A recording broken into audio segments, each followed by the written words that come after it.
어머, 영수가 너 여기서 뭐해? 고등학교 동창 미라가 명품 가방을 들고 제 앞에 섰습니다. 나 여기서 생선 장사해. 진짜? 냄새 정말 지독하다. 미라는 코를 막는 신용을 했습니다. 나한테 너무 가까이 오지 마. 생선 냄새 옷에 배면 안 되거든. 이거 500 넘어. 그날 이후 미라는 시장 상인들을 괴롭히기 시작했습니다. 이런 낡은 시장은 시대착오적이에요. 너희 같은 시장 사람들 좀 배려심이 없어. 보건소에 허위 신고까지 했습니다. 그런데 미라는 몰랐습니다.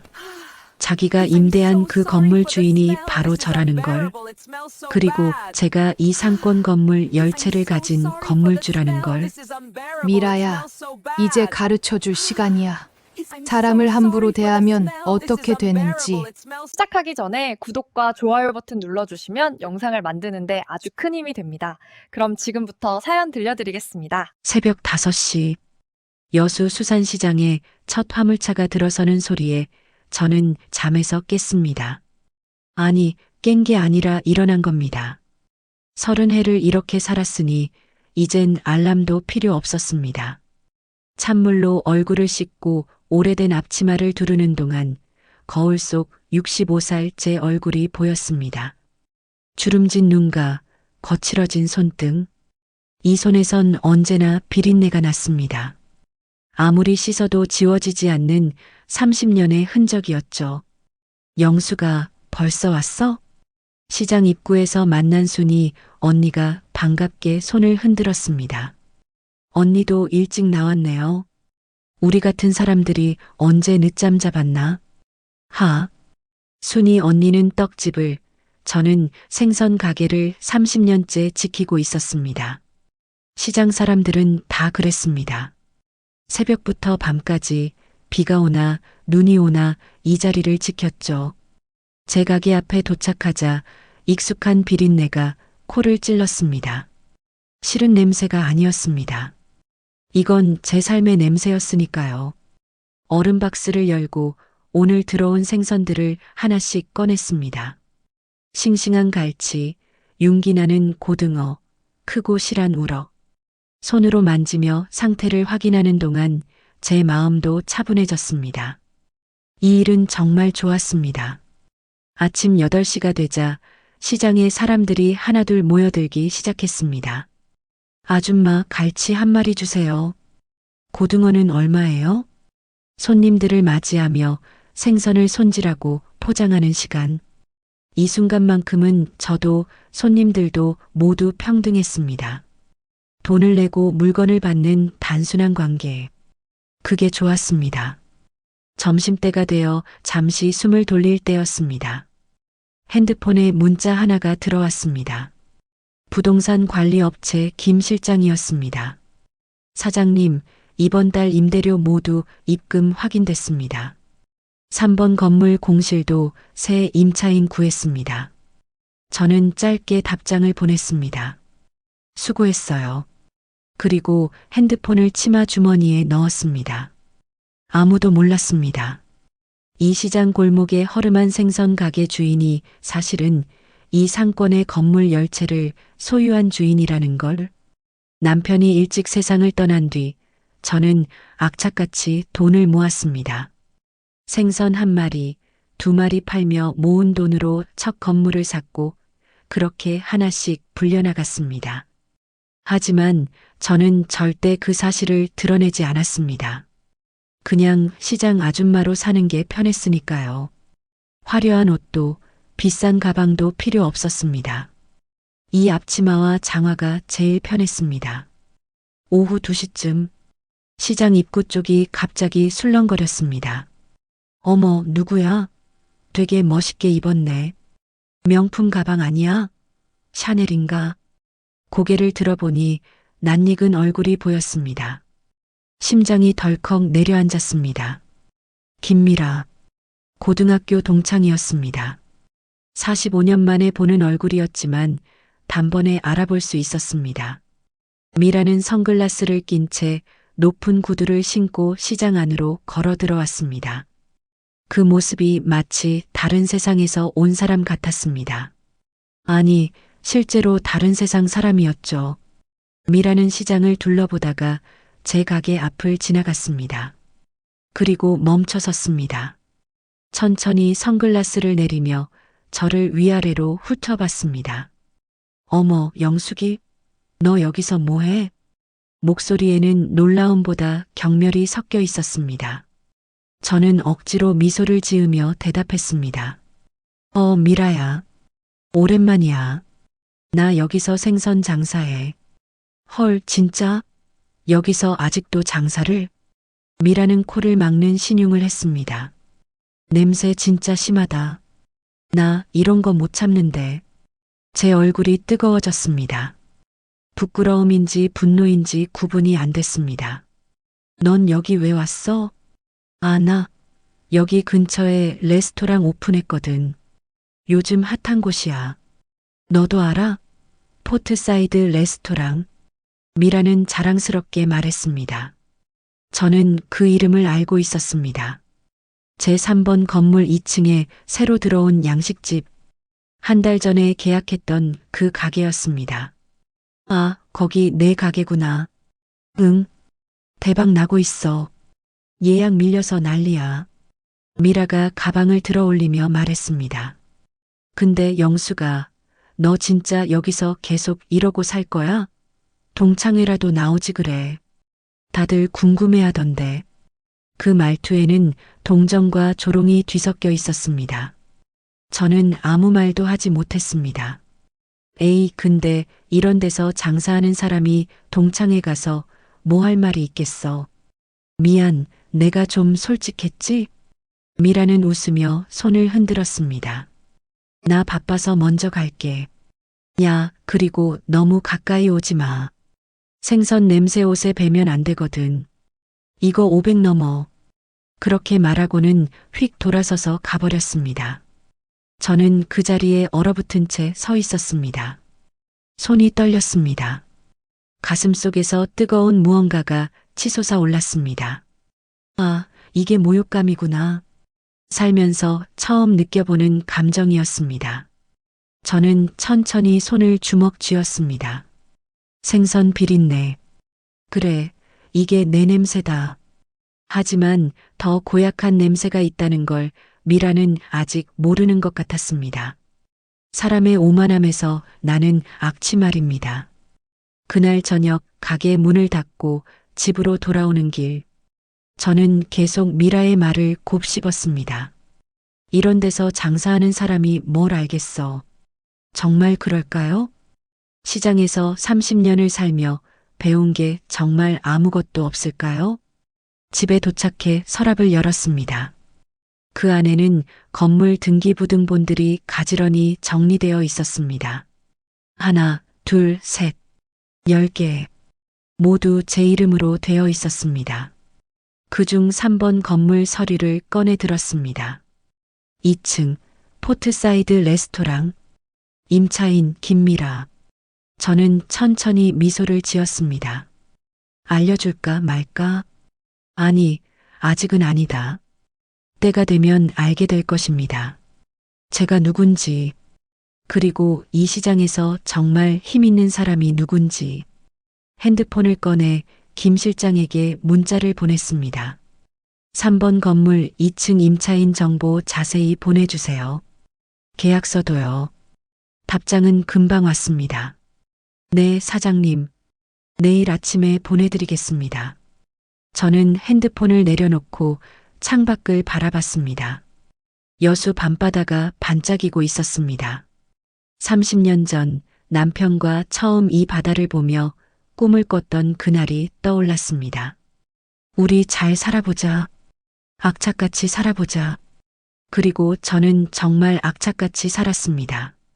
누가 뭐래도 손에 비린내가 배어도 묵묵히 앞만 보고 걸었습니다. 그런데 이제 와서 누군가 그 삶을 비웃는다면 그건 참을 수 없는 일이었습니다. 저는 조용히 중얼거렸습니다. 미라야, 너는 아직 몰라. 세상에는 보이는 게 전부가 아니라는 걸. 그날 밤 저는 오랜만에 깊은 잠에 들지 못했습니다. 가슴속에서 무언가 꿈틀거리고 있었습니다. 복수심이 아니었습니다. 그저 가르쳐주고 싶었습니다. 진짜 품격이 무엇인지, 진짜 힘이 어디서 나오는지, 그리고 사람을 함부로 대하면 어떤 일이 벌어지는지.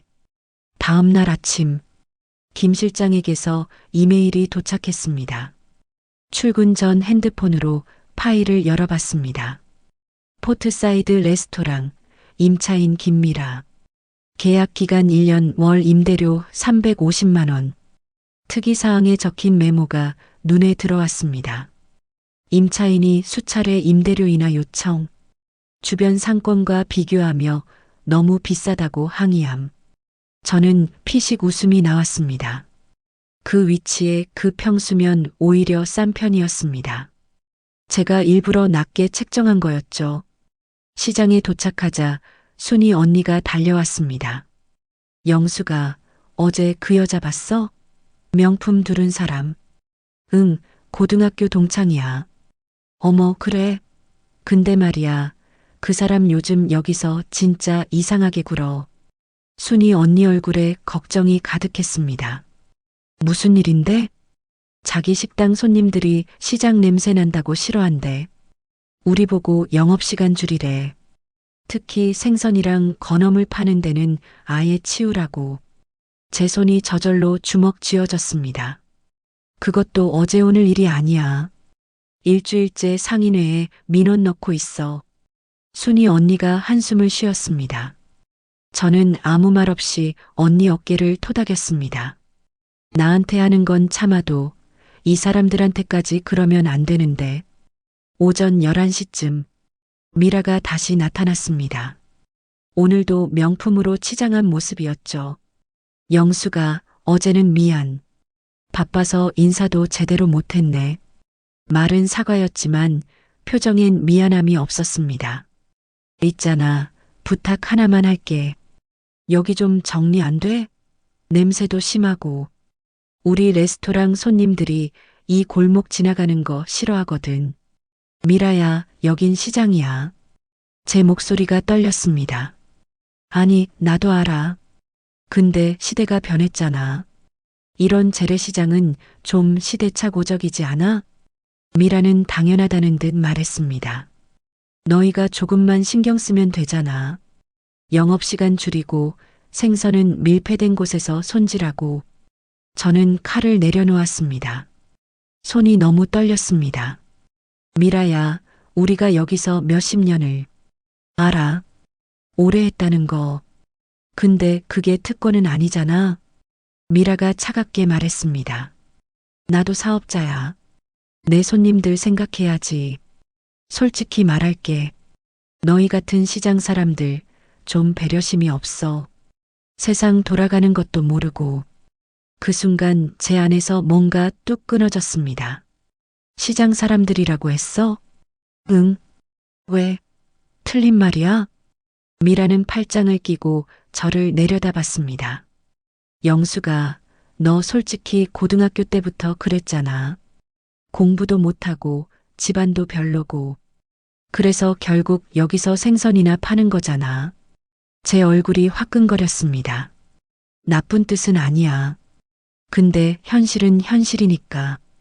너랑 나랑은 살아온 세계가 다르다고. 미라가 핸드폰을 꺼내 들었습니다. 내 인스타 팔로워 10만 명이야. 우리 레스토랑 인플루언서들 사이에서 핫플이거든. 근데 손님들이 이 골목 냄새 때문에 불평하는 거 알아? 별점 깎이면 나 망하는 거야. 그녀는 제 대답도 기다리지 않고 말을 이었습니다. 그러니까 제발 좀 협조해줘. 너도 장사하는 사람이면 이해하잖아. 아니면 내가 상인회에 정식으로 민원 넣을 수밖에 없어. 저는 그저 멍하니 서 있었습니다. 그럼 나간다. 아, 그리고 나한테 너무 가까이 오지 마. 생선 냄새 옷에 배면 진짜 곤란하거든. 이거 300 넘는 옷이야. 미라는 그렇게 말하고는 휙 돌아섰습니다. 저는 그 뒷모습을 바라봤습니다. 눈시울이 뜨거워졌습니다. 화가 난 건지 억울한 건지 슬픈 건지 알 수 없었습니다. 순이 언니가 다가와 제 손을 잡았습니다. 영수가 괜찮아? 언니 나 말이 나오지 않았습니다. 그날 오후 내내 저는 멍한 상태로 일했습니다. 손님이 와도 제대로 대답을 못했습니다. 가슴속에 돌덩이가 박힌 것 같았습니다. 저녁 6시, 가게 문을 닫고 집으로 가는 길, 미라의 말이 계속 머릿속을 맴돌았습니다. 너희 같은 시장 사람들, 살아온 세계가 다르다고. 정말 그럴까? 정말 저는 미라보다 못한 사람일까? 집에 도착해 거울을 봤습니다. 주름진 얼굴, 거친 손, 낡은 옷. 겉모습만 보면 미라 말이 맞는 것 같았습니다. 하지만 저는 알고 있었습니다. 제가 얼마나 악착같이 살아왔는지, 얼마나 많은 밤을 눈물로 지새웠는지, 그리고 지금 제가 가진 게 얼마나 소중한 것인지. 서랍을 열어 등기부등본을 꺼냈습니다. 10채의 건물, 모두 제 땀과 눈물로 이뤄낸 것들이었습니다. 저는 천천히 결심했습니다. 가르쳐줘야겠다. 미라에게, 그리고 세상에, 진짜 힘이 어디서 나오는지, 겉모습이 전부가 아니라는 걸, 사람을 함부로 대하면 어떤 일이 벌어지는지. 핸드폰을 들어 김 실장에게 전화를 걸었습니다. 실장님, 저예요. 네, 사장님. 무슨 일이세요? 3번 건물 2층 임차인 말이에요. 계약서 조항 다시 한번 확인해 주세요. 특히 특약사항이요. 알겠습니다. 혹시 문제라도 있으신가요? 저는 잠시 침묵했습니다. 그리고 조용히 말했습니다. 아니요. 아직은요. 그냥 준비하는 거예요. 전화를 끊고 창밖을 바라봤습니다. 여수 바다가 어둠 속에서 반짝이고 있었습니다. 싸움은 이제 시작이었습니다. 하지만 저는 절대 지지 않을 겁니다.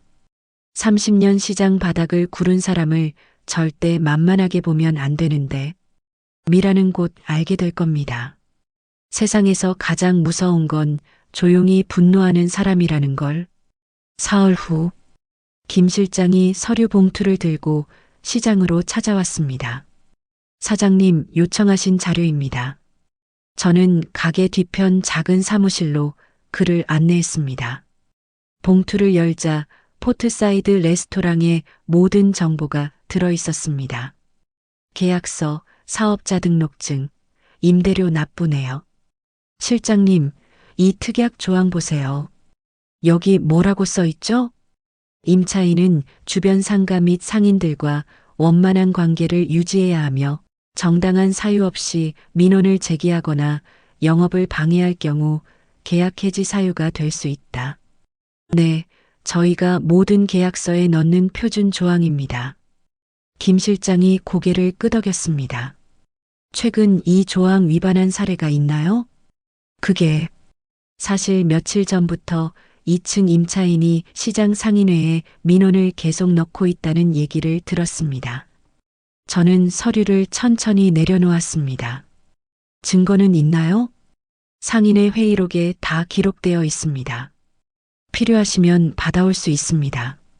받아주세요. 그리고 한 가지 더요.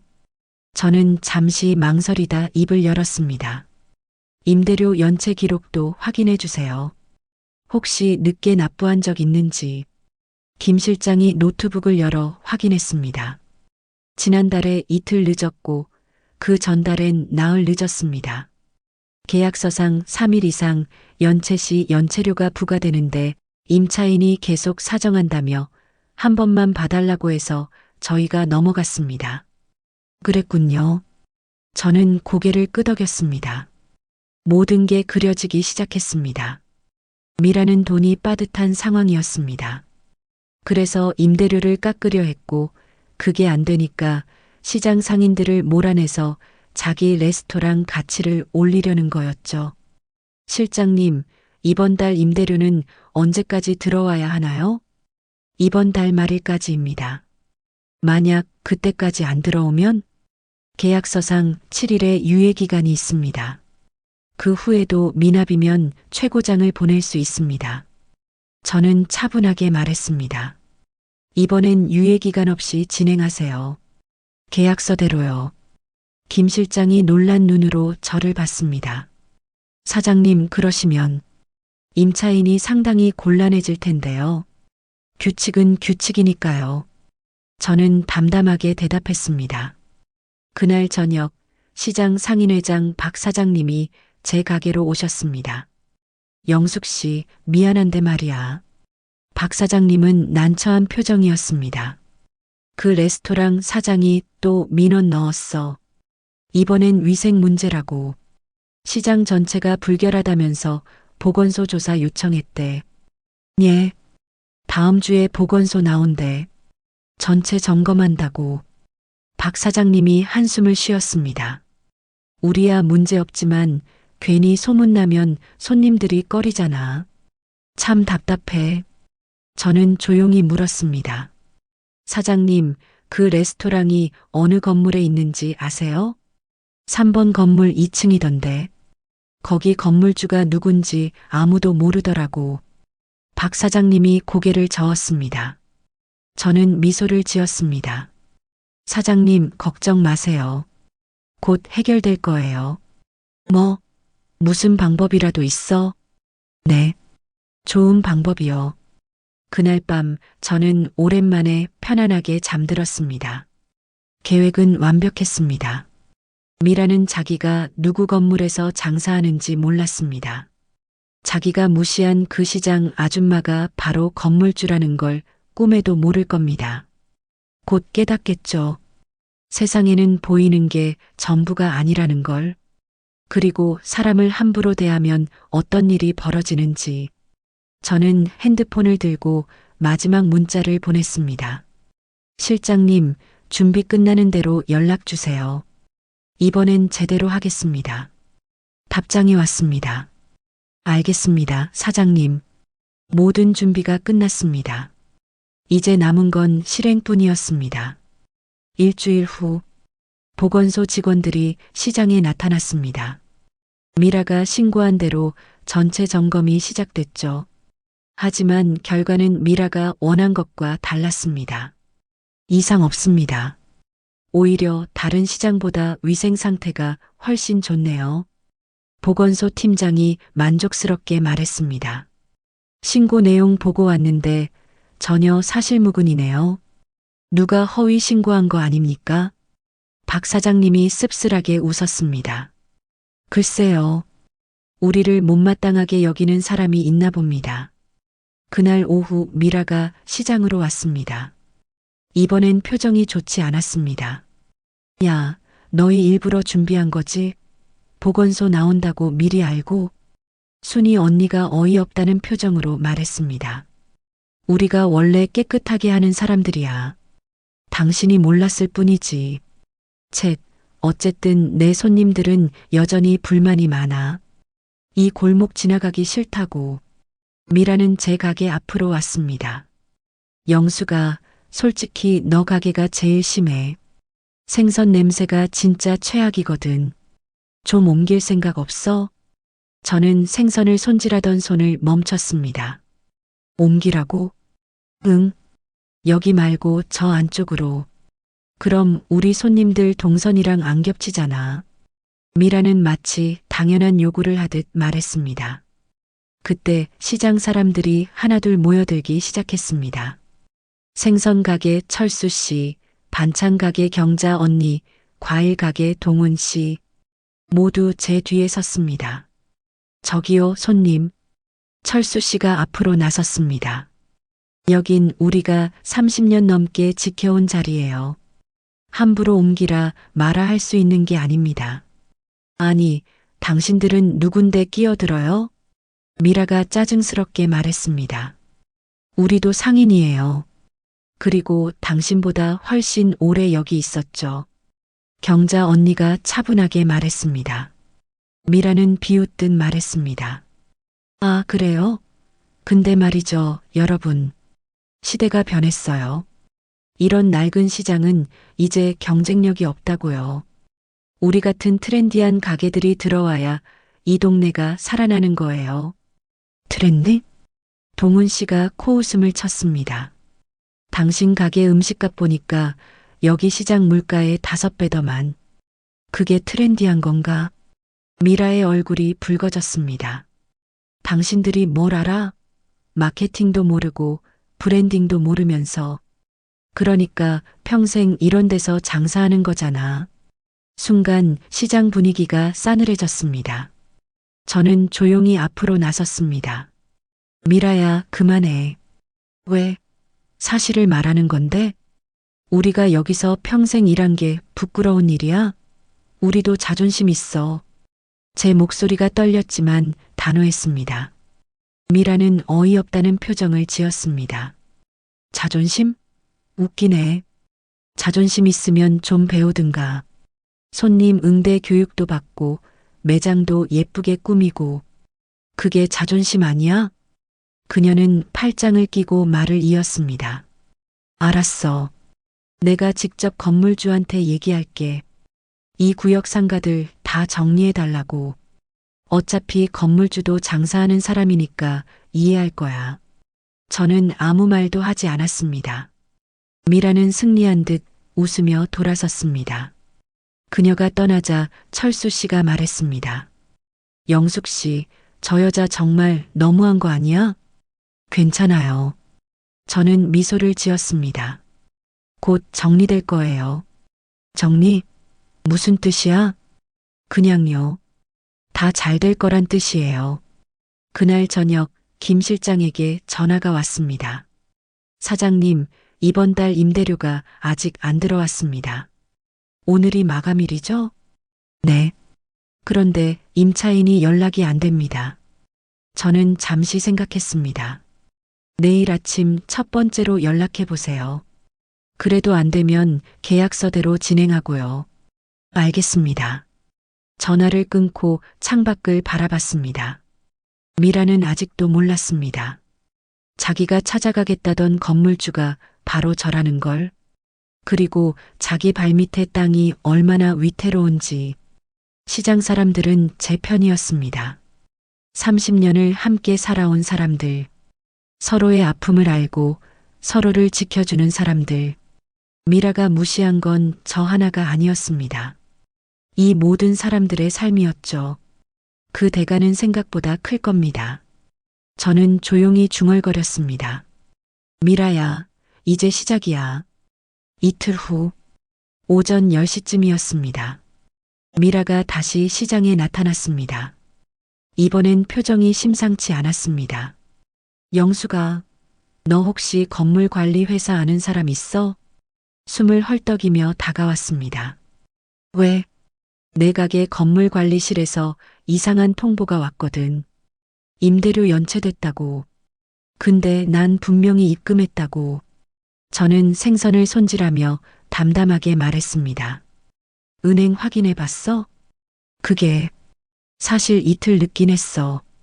근데 전에는 며칠 늦어도 괜찮다고 했거든. 갑자기 왜 이래? 미라의 목소리에 초조함이 묻어났습니다. 계약서에 뭐라고 써 있는데? 그걸 내가 어떻게 다 알아? 그냥 도장 찍은 거지. 저는 칼을 내려놓고 그녀를 바라봤습니다. 미라야, 계약서는 꼼꼼히 읽어야지. 아, 지금 그게 중요해? 건물주 연락처 좀 알아봐줘. 나 직접 얘기하고 싶거든. 건물주? 응. 여기 상가들 정리 좀 해달라고 부탁하려고. 그리고 임대료도 좀 깎으려고. 미라는 여전히 자신만만했습니다. 저는 천천히 고개를 저었습니다. 건물주는 만나기 어려울걸. 왜? 무슨 재벌이야? 비슷해. 아무나 안 만나. 그때 김 실장에게서 문자가 왔습니다. 사장님, 임차인이 계속 연락하고 있습니다. 어떻게 할까요? 저는 짧게 답장했습니다. 연락 받지 마세요. 서면으로만 통보하고요.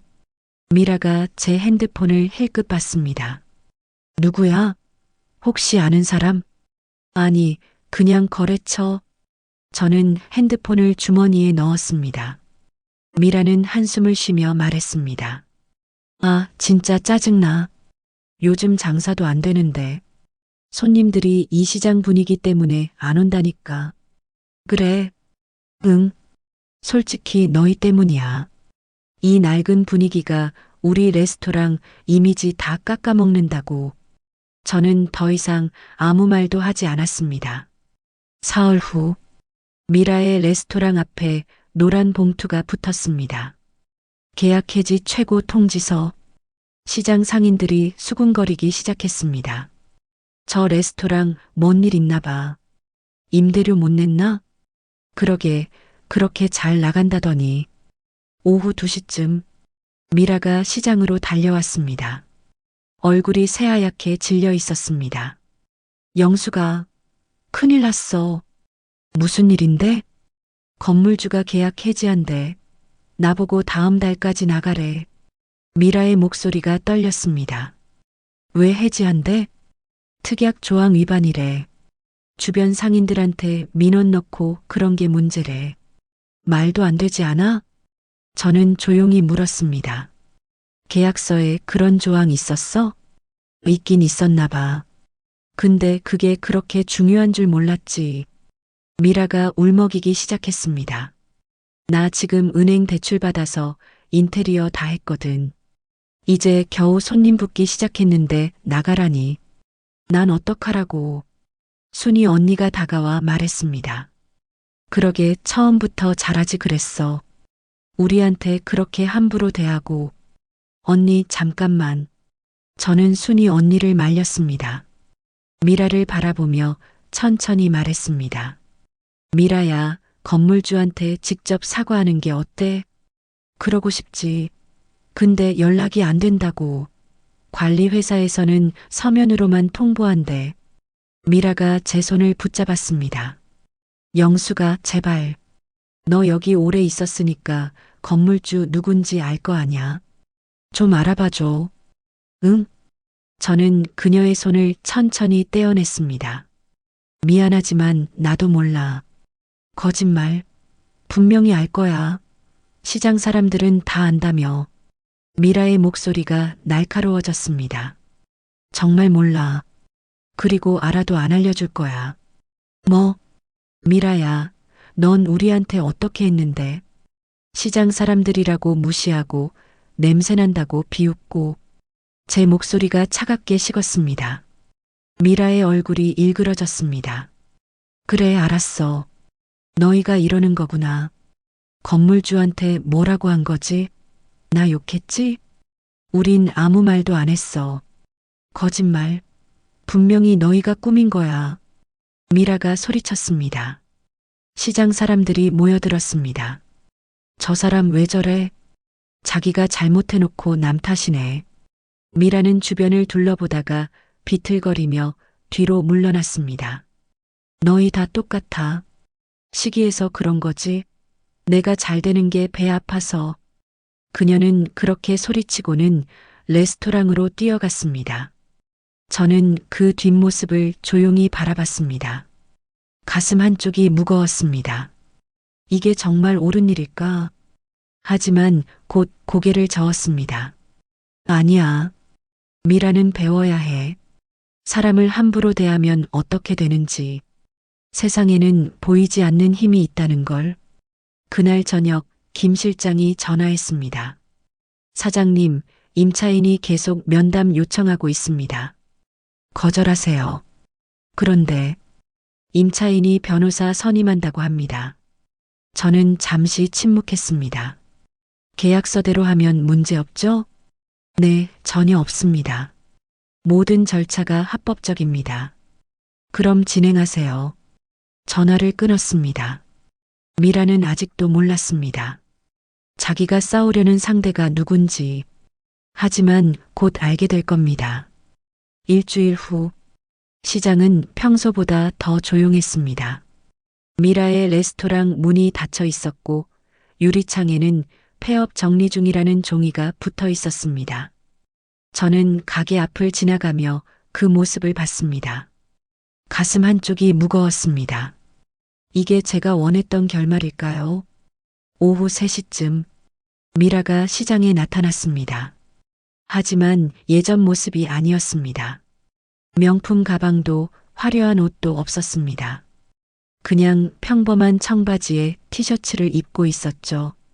얼굴은 눈물 자국으로 얼룩져 있었습니다. 영수가, 미라가 제 앞에 섰습니다. 목소리가 떨리고 있었습니다. 미라야, 나 망했어. 완전히 망했어. 미라가 주저앉으며 울기 시작했습니다. 은행 대출금 3억, 인테리어비 2억. 다 날렸어. 보증금도 못 돌려받는데 특약 위반으로 계약 해지됐으니까 저는 아무 말도 할 수 없었습니다. 남편한테도 말 못했어. 내가 몰래 대출받은 거거든. 이제 어떡하지? 집까지 담보로 잡혔는데. 미라의 목소리가 점점 작아졌습니다. 순이 언니가 다가와 물 한 컵을 건넸습니다. 일단 진정하고 마셔. 미라는 물을 받아들었지만 마시지 못했습니다. 손이 너무 떨렸습니다. 영수가 제발 건물주 좀 만나게 해줘. 싹싹 빌게. 한 번만 기회를 달라고 할게. 저는 천천히 입을 열었습니다. 미라야, 건물주는. 그때였습니다.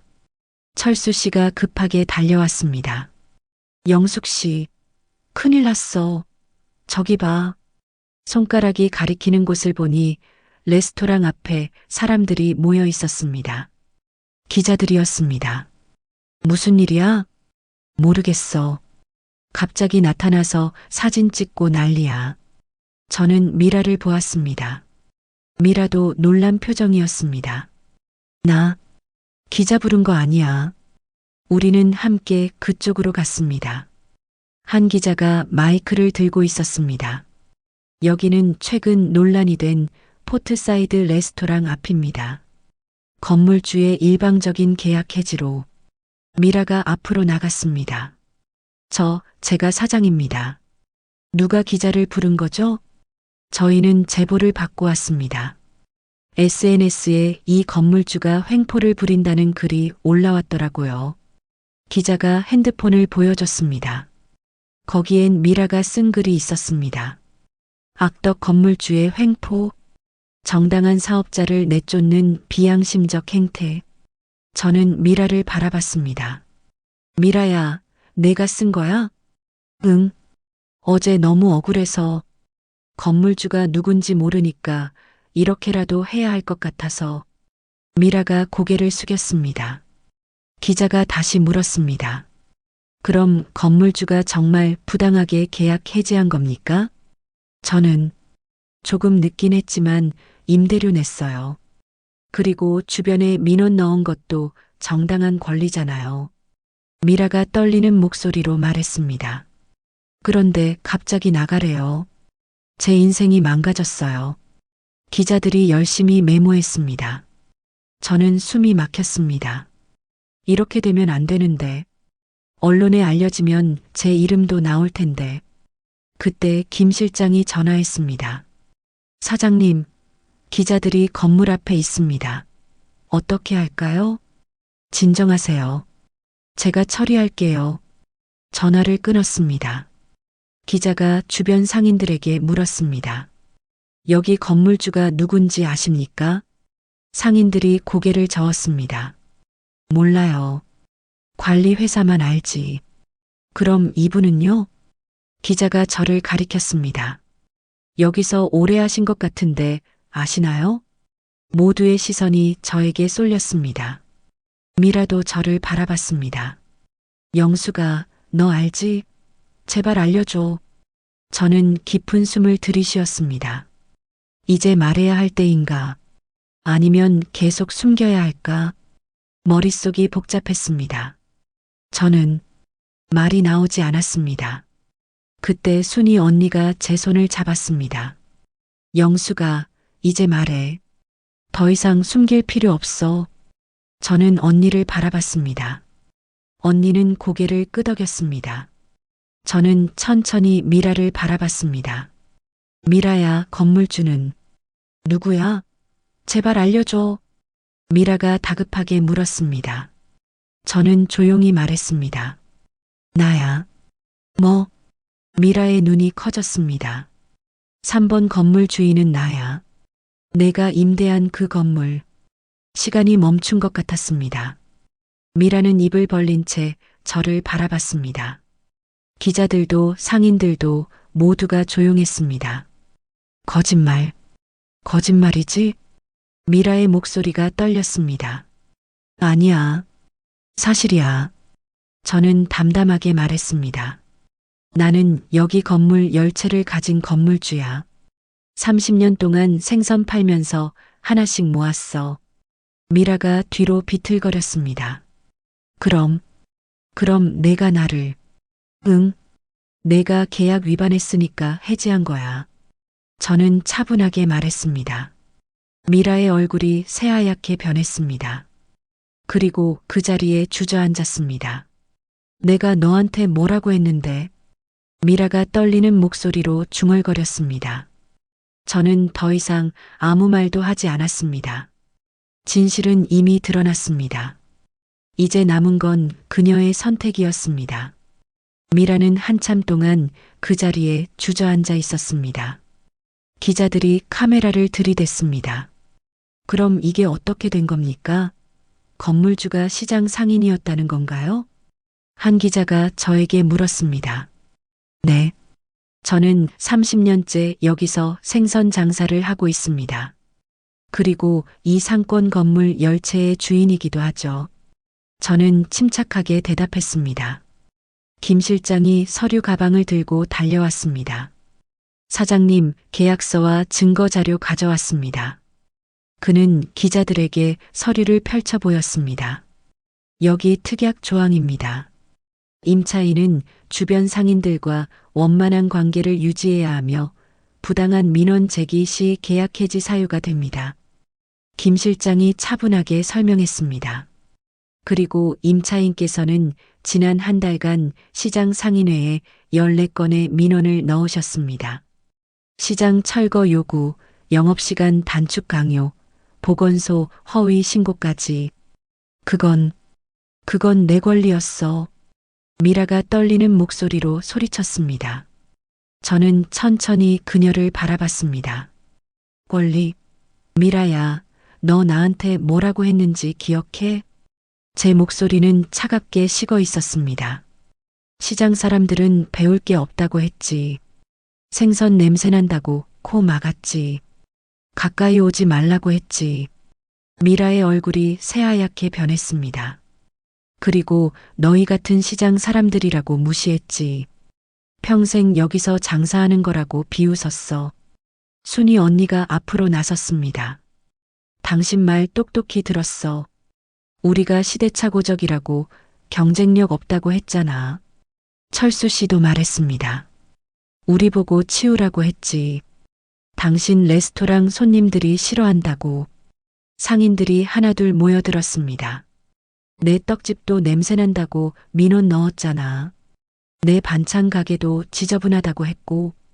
미라는 뒤로 물러섰습니다. 나는 그냥 당신은 우리 삶을 그냥 짓밟았어. 저는 단호하게 말했습니다. 기자가 미라에게 마이크를 들이댔습니다. 그럼 SNS에 올리신 악덕 건물주 횡포라는 건 사실이 아니네요? 저는 몰랐어요. 건물주가 누군지 몰랐다고요? 하지만 계약서는 읽으셨을 텐데요. 기자가 날카롭게 물었습니다. 미라는 말을 잊지 못했습니다. 저는 김 실장에게 고개를 끄덕였습니다. 그가 또 다른 서류를 꺼냈습니다. 임대료 연체 기록입니다. 지난 석 달간 매번 늦었고 임대료 인하 요구를 수차례 했습니다. 그리고 이건 보증금 미반환 조항입니다. 계약 위반 시 보증금은 위약금으로 귀속된다고 명시되어 있습니다. 미라가 비틀거렸습니다. 보증금 5천만 원. 네. 계약서대로입니다. 김 실장이 냉정하게 말했습니다. 미라가 제 앞에 무릎을 꿇었습니다. 영수가 제발 나 정말 몰랐어. 내가 건물주인 줄 알았으면 달랐을까? 저는 차갑게 물었습니다.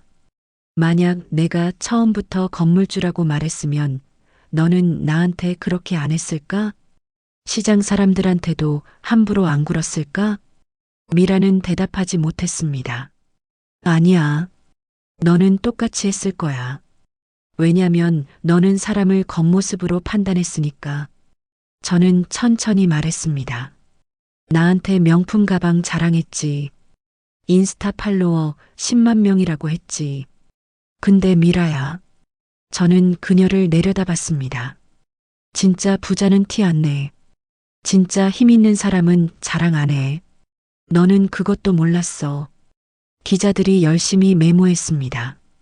이 상권에서 제일 힘 있는 사람이 생선 파는 아줌마였다는 거 아이러니하죠? 한 기자가 말했습니다. 아이러니가 아니에요. 당연한 거죠. 저는 웃으며 말했습니다.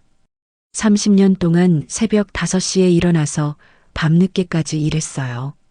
한 푼, 두 푼 모아서 첫 건물 샀고 그렇게 하나씩 늘렸어요. 대단하십니다. 기자가 감탄했습니다. 대단한 게 아니에요. 그냥 성실하게 산 거예요. 이 시장 사람들 모두 그래요. 저는 상인들을 바라봤습니다. 우리는 냄새나는 게 아니에요. 우리는 땀 흘려 사는 사람들이에요. 박수 소리가 터져 나왔습니다. 미라는 바닥에 엎드려 울고 있었습니다. 그럼 건물주께서는 계약 해지를 철회하실 생각은 없으신가요? 기자가 물었습니다. 저는 잠시 침묵했습니다. 그리고 단호하게 말했습니다. 없습니다. 규칙은 규칙이니까요. 미라가 고개를 들었습니다. 영수가 제발. 미라야, 너는 우리한테 기회를 줬어? 한 번이라도 우리 말을 들어줬어? 저는 고개를 저었습니다. 계약서대로 다음 달까지 나가. 그리고 꼭 깨달았으면 좋겠어. 사람을 함부로 대하면 어떻게 되는지. 저는 돌아서서 제 가게로 걸어갔습니다. 뒤에서 미라의 울음소리가 들렸지만 뒤돌아보지 않았습니다. 가게 앞에 서서 간판을 바라봤습니다. 영숙이네 생선가게. 30년을 지켜온 이름. 저는 조용히 중얼거렸습니다. 생선 냄새보다 더 고약한 건 마음이 썩은 사람 비린내였지. 그날 저녁 시장은 조용했습니다. 하지만 상인들의 얼굴에는 미소가 있었습니다. 우리는 이겼습니다. 돈으로도 권력으로도 아닌 우리의 품위로. 한 달 후 여수 수산시장은 여전히 활기찼습니다. 새벽 5시 저는 늘 그랬듯 가게 문을 열었습니다. 찬바람이 얼굴을 스쳤습니다.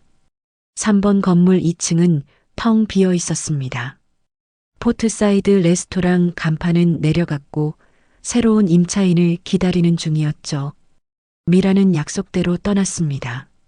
마지막 날 그녀는 시장에 와서 상인들에게 고개를 숙였습니다. 죄송했습니다. 그게 그녀가 남긴 마지막 말이었습니다. 저는 대답하지 않았습니다. 용서는 쉽게 주는 게 아니니까요. 오전 9시 단골 손님 김 여사님이 오셨습니다.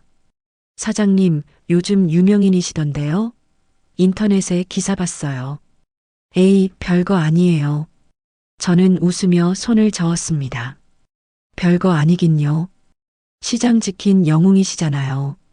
우리 딸도 감동했대요. 과찬이세요. 전 그냥 당연한 일 했을 뿐이에요. 생선을 포장해드리며 저는 말했습니다. 고등어 한 마리 더 드릴게요. 서비스예요. 어머, 고마워라. 역시 사장님은 다르세요. 김 여사님이 환하게 웃으며 가셨습니다. 점심때쯤 박 사장님이 찾아오셨습니다. 영숙 씨, 상인회에서 감사패 드리려고 하는데. 아이고, 그런 거 사양할게요. 아니야. 받아야지. 내가 우리를 지켜줬잖아. 박 사장님이 제 손을 잡았습니다. 솔직히 말할게. 난 내가 건물주인 줄 정말 몰랐어. 그렇게 숨기고 살다니. 드러낼 필요가 없었으니까요. 저는 이 일이 좋아요. 저는 진심으로 말했습니다.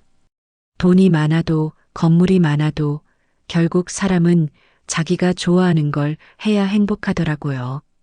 그래, 내 말이 맞아. 박 사장님이 고개를 끄덕였습니다. 오후 3시, 낯선 여자가 가게 앞에 섰습니다. 정장 차림에 서류 가방을 든 모습. 혹시 박영숙 사장님이신가요? 네, 그런데요. 저는 푸드 매거진 기자입니다. 사장님 이야기를 취재하고 싶어서요. 아, 취재는 사양합니다. 저는 정중히 거절했습니다. 왜요? 정말 좋은 이야기잖아요. 숨은 건물주의 반전 인생.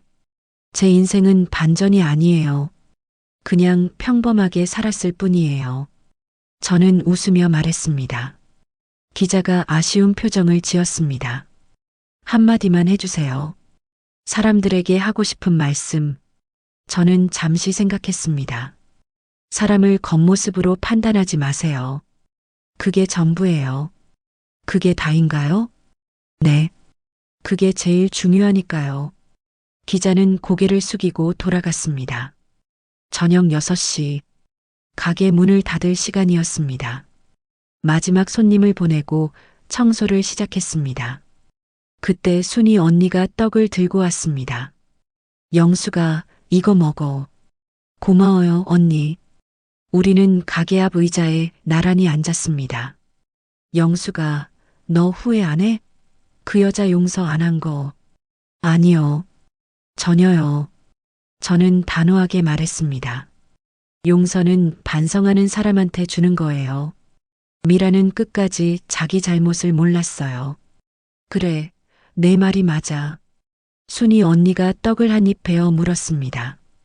근데 너 앞으로도 계속 장사할 거야? 이제 편하게 살아도 되잖아. 당연하죠. 이게 제 일인데요. 저는 시장을 둘러봤습니다. 불이 하나둘 켜지는 가게들, 집으로 돌아가는 상인들, 익숙한 풍경. 언니, 저는 여기가 좋아요. 이 냄새도, 이 사람들도. 그래. 우리 계속 같이 있자. 순이 언니가 제 어깨를 토닥였습니다. 밤 9시, 집으로 돌아오는 길에 3번 건물을 올려다봤습니다. 텅 빈 2층 창문에서 불빛이 새어나왔습니다. 청소하는 사람이 있나 봅니다. 곧 새 임차인이 들어오겠죠. 이번엔 좋은 사람이었으면 좋겠습니다. 서로 존중하고 함께 살아가는 사람. 집에 도착해 씻고 나니 10시가 넘었습니다. 거울을 보니 여전히 주름진 얼굴과 거친 손. 하지만 이제는 당당했습니다. 이 손으로 제국을 만들었으니까요. 아무도 모르는 조용한 제국. 핸드폰을 열어보니 문자가 와 있었습니다. 김 실장이었습니다. 사장님, 3번 건물세 임차인 계약 완료됐습니다. 착한 커피집 사장님이십니다. 저는 미소를 지으며 답장했습니다. 수고했어요. 이번엔 잘 될 거예요. 침대에 누워 천장을 바라봤습니다. 긴 싸움이었습니다. 하지만 이겼습니다. 돈으로도 권력으로도 아닌 품위로. 미라는 배웠을까요? 사람을 함부로 대하면 안 된다는 걸. 겉모습이 전부가 아니라는 걸. 하지만 중요한 건 제가 배웠다는 거예요. 숨기고 살 필요 없다는 걸. 당당하게 살아도 된다는 걸. 창밖으로 여수 바다가 보였습니다. 반짝이는 불빛들. 남편과 처음 이 바다를 봤을 때가 떠올랐습니다. 여보, 우리 잘 살아보자. 그때의 약속을 지켰습니다. 정말 잘 살았습니다. 저는 눈을 감았습니다. 내일 또 새벽 5시에 일어나야 합니다. 생선을 손질하고 손님을 맞이하고 또 하루를 살아가야죠. 평범하지만 소중한 하루를. 그게 바로 제 인생이니까요. 박영숙 65살. 여수 수산시장 생선가게 사장. 그리고 이 상권을 지키는 조용한 여왕. 이게 바로 저였습니다. 그리고 저는 이 삶이 자랑스러웠습니다. 오늘 이야기를 들으면 여러분은 어떤 생각이 드셨나요? 여러분의 생각을 댓글로 남겨주세요. 감사합니다.